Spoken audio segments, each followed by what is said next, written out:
Cross talk చేయటం వల్ల అది పబ్లిక్ లోకి వెళ్ళదు, ఎవరిది వినపడదు. కాబట్టి క్లియర్ గా మీరు ఒపీనియన్ చెప్పండి, డిఫర్ అవ్వండి, కాదంటలా కాసేపు ఇంకా కొంచెంసేపు ఎక్కువసేపు కూర్చుందాం. బట్ క్రాస్ టాక్ అనేది ఇట్స్ మీనింగ్ లెస్. సో ఇప్పుడు వాళ్ళ మాట విన్నారు కదా, ఇప్పుడు ఆయన చెప్తుంది కూడా, అసలు నీటిలో సంస్కరణలు అవసరమా, అసలు నీట్ అనేది పూర్తిగా రద్దు చేయాలి, వేస్టా? ఒకటండి, మేము చెప్పాల్సుకుంది ఏంటంటే నీటిని రద్దు చేయాలి. ఎందుకు నీటిని రద్దు చేయాలని అంటే, నీటి వచ్చిన తర్వాత జరిగిన లాభాలు ఏంటి అది కూడా చర్చించాలి కదా.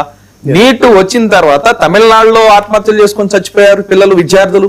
నీటు వచ్చిన తర్వాత ఈ రోజు ఇదే ఇప్పుడు ఏబీపీ వాళ్ళు మాట్లాడుతున్నారు, మిత్రులు మాట్లాడుతున్నాడు సందీప్, ఈ సంవత్సరం రీనీట్ పెట్టిన తర్వాత రీనీట్ లో గత సంవత్సరం cut off marks, qualifying marks 144 ఉంటే 213 మార్క్స్ రీనీట్ పెట్టిన తర్వాత కట్ ఆఫ్ మార్క్స్ పెట్టింది. ఎందుకు పెట్టారు? దీని మీద ఎందుకు సమాధానం చెప్పదు ఇప్పుడు దాకా? ఇదొక భాగం అండి. నీటి గురించి ఇక్కడ ఒక చర్చ కాబట్టి మాట్లాడుతున్నాం. కానీ మేము అడుగుతున్నది ఏంటంటే, ఇప్పుడు మీరు చూపిస్తున్నారు వీడియోలు, అసలు పోలీసులు కాకుండానే, పోలీసులు నేమ్ బోర్డు లేకుండానే నేమ్ బోర్డు పెట్టుకుంటే ఎండ వేడి ముందు కాబట్టి పెట్టుకోలేదని ఎట్లాంటి దారుణంగా అమ్మాయిలని రక్తం, విద్యార్థుల రక్తం కళ్ళ చూడవా? ఒకసారి ఆ వీడియో చూద్దాం. ఆ వీడియో నంబర్ 7 ప్లే చేయండి. రక్తం కళ్ళ చూడవా ఈ దేశంలో పరిపాలన? ఒక్క నిమిషం. Video number 7. ఏది జరగలేదు, మేము ఎవరిపైనా దారుణంగా ప్రవర్తించలేదు. వీడియోలు కూడా ఉన్నాయి. అవన్నీ విధి నిర్వహణలో జరిగినవే. అవి స్టాంపీడ్ సమయంలో జరిగాయి. ఆ స్టాంపీడ్ వల్లే గాయాలయ్యాయి వారికి. నా నియంత్రణలో లేని గుంపు అది మాబ్గా మారిపోయింది. అలాంటి గుంపును వెనక్కి నెట్టడానికి, తరిమి కొట్టడానికి కొంత శక్తిని ఉపయోగించాల్సి వస్తుంది. తీసుకున్నామని నేను చెప్పాను. విధి నిర్వహణలో నిర్లక్ష్యం కాదు. మేము నగరంలో చట్టం మరియు శాంతి కాపాడేందుకు మా విధిని నిర్వర్తించాం. అందుకే మేము మా పని చేస్తాం. ఇది ఉద్దేశపూర్వకంగా ఎవ్వరూ చేయలేడు. కానీ కొన్నిసార్లు మేము మా గియర్స్ వేసుకునే సమయంలో అవి పడిపోతాయి. వెల్క్రో సరిలిపోతే పడిపోతుంది. కొన్నిసార్లు ఇలా జరుగుతుంది. అలాగేం లేదు. భారత్లో అల్లర్లు, నిరసనలు జరగడం ఇదే మొదటిసారి కాదు. గతంలోనూ జరిగాయి. ఆ క్లిప్స్ కూడా చూడండి. ఎవరూ కావాలని నేమ్ ప్లేట్లు తీయలేదు. నేను ముందే చెప్పా, మా గుర్తింపు మా నుదుటిపై ఉంది, మా భుజాలపై ఉంది. ప్రతి చోట మా గుర్తింపు ఉంది. కేవలం పేరు ప్లేట్ మాత్రమే మా గుర్తింపు. అలా ఏమీ లేదు. నేను ఎలాంటి దౌర్జన్యం చేయలేదు. ఆర్డర్ ను కాపాడటానికి కఠినంగా వ్యవహరించాల్సింది. ఆవిడ చెప్పింది ఏంటంటే, ఆ తిరుపతిలో ఇప్పుడు ఉన్నటువంటి వాతావరణంలో ఎండ వేడి వస్తుందని చెప్పని ఆ నేమ్ ప్లేట్ తీసేసామనేది అది ఎక్కడా కూడా సమర్థనీయంగా లేదు. అయితే ఇందాక మన మిత్రుడు చెప్పింది ఏంటంటే, ఇంటర్న్ పోలీసుల మీద కూడా దాడులు జరిగాయి అనేది చెప్తున్నటువంటి మాట. అయితే ఇక్కడ మనమే వన్ సైడెడ్ గా కాదు, మొత్తం సమాచారాన్ని సేకరించిన తర్వాత అక్కడ జరిగింది ఏంటంటే, ఇంకొక వీడియో కూడా ఉంది మన దగ్గర. లాఠీలు పట్టుకొని పోలీసులు అని చెప్పే ఉద్దేశంతో కొన్ని యాంటీ గూండా సోషల్ ఎలిమెంట్స్ ఆ పేమెంట్ మీద కూర్చున్నారు వరుసగా. అది కూడా వచ్చింది. తర్వాత మనం బ్లాక్ అండ్ వైట్ లో చూపించాం రక్తం ఓడుతున్నటువంటి ఒక వాళ్ళని చూస్తే వాళ్ళందరూ పోలీసులు అంట. వాళ్ళ ఆ లాఠీలు పట్టుకొని పోలీసులు అనేటువంటి పేరుతో వాళ్ళు కూర్చున్నారు. ఇది డెమోక్రసీలో ఏ ప్రభుత్వాలైనా సరే ఈ తరహా చట్టాన్ని చేతుల్లోకి తీసుకోవడం, గూండాల ముసుగులో, పోలీసుల ముసుగులో గూండాలు ఇన్వాల్వ్ అవడం అనేది కరెక్ట్ కాదు. దాన్ని ఎవరు సమర్థించడానికి వీల్లేదు. తర్వాత ఇంకొక దారుణమైన పరిస్థితి ఏంటంటే, ఇప్పుడు మనం బ్రిటిషర్స్ కాలంలో విన్నాం, లాఠీలకి మేకులు పెట్టి ఆ లాఠీలతో కొట్టారని చెప్పని. ఒక హాస్పిటల్ అడ్మిట్ అయినటువంటి కుర్రాడు పరిస్థితిస్తే ఒళ్ళంతా మచ్చలు ఉంటే ఈ దోమలు కుట్టిన మచ్చలు కాదు, పోలీసులు లాఠీతో కొట్టినటువంటి ఇవి అనేది కూడా అలాంటిది కూడా చూపించారు. సో ఏది ఏమైనా తర్వాత ఇంకొక పాయింట్ చెప్తా, పోలీసులు ఇలా చేశారని. కానీ ఉత్తరప్రదేశ్లో అది కూడా ఉంది మన దగ్గర వీడియో.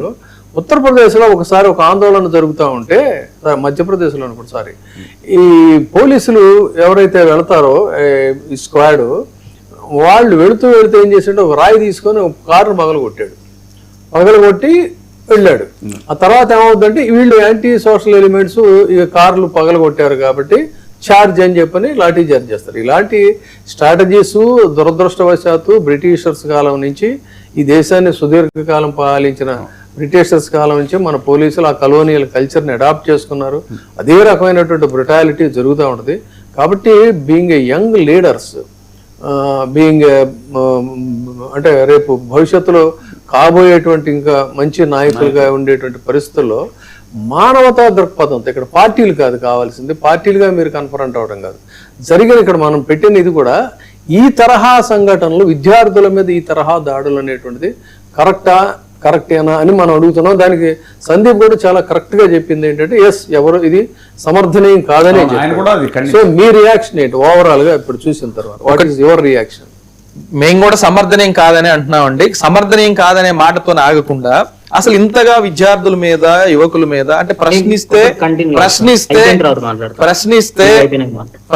రక్తం వచ్చినట్టు కొడతారా? ప్రశ్నిస్తే పోలీసు యూనిఫామ్ వేసుకోవడానికి ఎవరికైనా అర్హత ఉంటుంది. పోలీసులు కాని వాళ్ళని కూడా అలౌ చేస్తారా? కేంద్ర హోంశాఖ మంత్రి అమిత్ షా గారి ఆధీనంలో ఉన్న ఢిల్లీ పోలీసు ఈ దాడులు ఎట్లా చేస్తుంది? ఆయన హోంమంత్రి, కేంద్ర అమిత్ షా హోంమంత్రి కదా, ఢిల్లీ కేంద్ర పాలిత ప్రాంతం కదా, ఆయన కంట్రోల్లో కదా పోలీసు బలగాలు ఉండాల్సింది. విద్యార్థుల మీద బాష్పాయువు ప్రయోగించలేదా? విద్యార్థుల మీద రబ్బర్ బుల్లెట్లు ప్రయోగించలేదా? వాటర్ కెనాన్స్ ప్రయోగించలేదా? ఫేక్ పోలీసులు వచ్చి లాఠీలు పట్టుకొని, గడల్లాగా ఉన్న పెద్ద పెద్ద లాఠీలు పట్టుకొని కొట్టలేదా? అమ్మాయిల పరిస్థితి ఎందుకు ఈ రోజు విషమంగా ఉంది? జంతర్ మంతర్ దగ్గర 21 రోజుల నుంచి ఇదవుతున్నప్పుడు, ఇందాక విజయ్ కుమార్ సార్ చెప్పారు కదా మాట్లాడేటప్పుడు, లాల్ బహదూర్ శాస్త్రి గారికి ఉన్న ఒక రాజకీయ విజ్ఞత ఈ రోజు ఈ దేశంలో ఉన్నటువంటి విద్యాశాఖ మంత్రికి గాని నరేంద్ర మోడీ గారి గాని ఉండదా?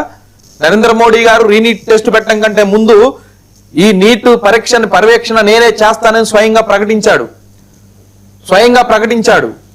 ఈ రీనీట్ ఒకటే కాదు మేము అడిగేది. ఈ రోజు దేశంలో విద్యారంగం మొత్తం కూడా అస్తవ్యస్తం ఉంది. దీని మీద ప్రశ్నిస్తున్నారు విద్యార్థులు, అడుగుతున్నారు విద్యార్థులు. ఇందాక వలరాజు మిత్రుడు చెప్పినట్టు 1987లో ఒరిస్సా రాష్ట్రంలో ధర్మేంద్ర ప్రధాన్ గారే పక్కటెమ్మకలు ఇరగొట్టుకొని జైలుకు పోయారు పరీక్ష పేపర్ లీకేజ్ వ్యతిరేకంగా. విద్యార్థి నాయకుడిగా ఉన్నప్పుడు ఒక రకమైనటువంటి పోరాటం, వాళ్ళ అధికారులు ఉన్నప్పుడు ఒక రకమైన పోరాటమా? కాబట్టి ఎందుకు మీరు మాట్లాడరు? ధర్మేంద్ర ప్రధాన్ గారు రాజీనామా చేస్తే వచ్చే నష్టం ఏంటి? ఈరోజు నిజంగా తప్పు లేకపోతే మీరు రీనీట్ ఎందుకు పెట్టారు? ఒక్క సెంటర్ లో పరీక్ష పేపర్ లీక్ అయితే దేశం మొత్తం రద్దు చేశారు కదా. మీరు నిజంగా తప్పు చేయకపోతే రీనీట్ బాకండి. ఆ సెంటర్ లో ఉన్న ఎగ్జామ్ ఉన్న వాళ్ళ వరకు మాత్రమే మీరు రీ ఎగ్జామ్ కండక్ట్ చేయొచ్చు కదా. అట్లా ఎందుకు మీరు ఒక్క సెంటర్ వరకే చేయలేదు? దేశం మొత్తం వాట్సాప్ లో ఇతర సర్క్యులేట్ అయింది కదా, పేపరు బయటకు వచ్చింది కదా. అంటే మీరు తప్పు చేశారని నైతికంగా మీరు ఒప్పుకున్నారు కదా. మరి రీనీట్ పెట్టి తప్పు చేశామని మీరు ఇచ్చేసిన తర్వాత దానికి బాధ్యత వహించరా? రైల్వే మంత్రి రైల్వే ప్రమాదాలకు బాధ్యత వహించడు. ఈ రోజు ప్రశ్నించే వాళ్ళందరూ మీకు దేశద్రోహులు, యాంటీ నేషనలిస్టులు. రైతాంగం ఉద్యమం చేస్తే రైతులు మొత్తం మీకు దేశద్రోహులు. కార్మికులు నోయిడాలు ఉద్యమం చేస్తే మీకు దేశద్రోహులు. విద్యార్థులు పరీక్షలు, విద్యారంగం గురించి మాట్లాడితే మీరు దేశద్రోహులు. అసలైన దేశభక్తులు ఎవరు? మరి హిట్ పార్టీ అని పెట్టింది ఎవరు? హిట్ పార్టీ అని పెట్టి కాక్రోచులు పోవాలంటే హిట్ అని ఇచ్చేసింది ఎవరు? హిట్ పార్టీ పేరుతో సోషల్ మీడియాలో ట్రోల్ చేస్తుంది ఎవరు? ప్రశ్నిస్తున్న వాళ్ళందరినీ ఇదే లడ్డాకు సంబంధించి ఉత్తరప్రదేశ్ బీజేపీ రాష్ట్ర ఉపాధ్యక్షుడు మాట్లాడుతున్నారు కదా చైనా ఏజెంట్ అని. చైనా ఏజెంట్ అయితే చైనా నుంచి ఫండింగ్ వస్తే మీ ప్రభుత్వమే కదా, కేంద్రంలో అధికారులు ఉంది, మీరు ఎంక్వైరీ చేయొచ్చు కదా. ఆయన చైనా వస్తువులకు వ్యతిరేకంగా పోరాడినప్పుడు మీరు మాట్లాడారు కదా ఆయనకు అనుకూలంగా గొంతు కలిపి, సోనం వాంగ్చుక్ సంబంధించి. అంటే మేము అడుగుతున్నది ఏంటంటే, విద్యార్థుల మీద ఏ దేశంలోని ఇట్లాంటిది లేదు. ఇంత పెద్ద ఎత్తున దాడి చేసి రక్తం వచ్చేటట్టు తలకాయలు పగలగొట్టి ఇంత దారుణంగా ప్రవర్తించినటువంటి టెంటులు పీకి ఎట్లా వీడియోలు ఒకవైపు కాదు, ఈ రక్తం ఆ పోలీస్ లాఠీ చార్జ్ రావడం, తలకాయలు పగలగొట్టుకొని రక్తం కారడం, ఇది ఏమన్నా స్క్రిప్టెడా? మేము అడుగుతున్నది అది బాధ్యత లేదా? మీరేదో నడ్డా గారితో చర్చలు జరిపారు కదా, అదివరకు ముందే మీరు ఆందోళనకారులతోనో దీని గురించి మాట్లాడుతున్న వాళ్ళతోనో కేంద్ర ప్రభుత్వం చర్చలు జరపలేదు? మీరు ఈ ఇష్యూని జంతర్ మంతర్ లో గత 23 రోజుల నుంచి చేస్తున్నటువంటి ఆందోళనలు మొదలైనప్పుడే మీరు మాట్లాడొచ్చు కదా. మీరు మాట్లాడరు కాబట్టి మీకు బాధ్యత లేదు. వలరాజు ఒపీనియన్ కూడా తీసుకొని మళ్ళీ మనం బీజేపీ సందీప్ దగ్గర వలరాజు గారు మాట్లాడే ముందు సార్, అది బారికేడ్లకు కూడా ఎలక్ట్రిక్ షాక్ పెట్టారంటండి. దానికి సంబంధించిన వీడియో కూడా ఉంది, Telugu version. Video number 12 play చేయండి. ఏమిటంటే ఇన్ని మంది ఉన్నారు, అయినా ఇన్ని బ్యారికేడ్లు పెట్టారు. బ్యారికేడ్లు ఒక్కచోటే కాదు, ప్రతి 2 కిలోమీటర్లకోసారి బ్యారికేడింగ్ చేశారు. ఆ బ్యారికేడ్లు తొలగించాల్సి వస్తే ముందుకు వెళ్లాలంటే స్టూడెంట్లు తప్పనిసరిగా బ్యారికేడ్లు తొలగించాల్సింది. ముందు బ్యారికేడ్లు ఉంటాయి. ప్రొటెస్టర్లు ఆ బ్యారికేడ్లు కూల్చినప్పుడు అప్పుడు తెలిసింది వాటిలో ఎలక్ట్రిక్ షాక్స్ పెట్టారు. కరెంట్ పెట్టారు. నేను గవర్నమెంట్ లో ఆల్ ఇండియాలో ఉన్నాను.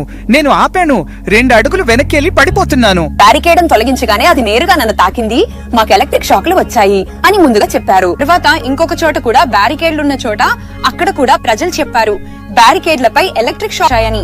ఇది ఎలా సాధ్యమవుతుంది? పోలీస్ సిబ్బంది బ్యారికేడ్లపై ఎలక్ట్రిక్ షాకులు పెట్టారు, షాకులు కూడా పెట్టేసి మరి ఇది చాలా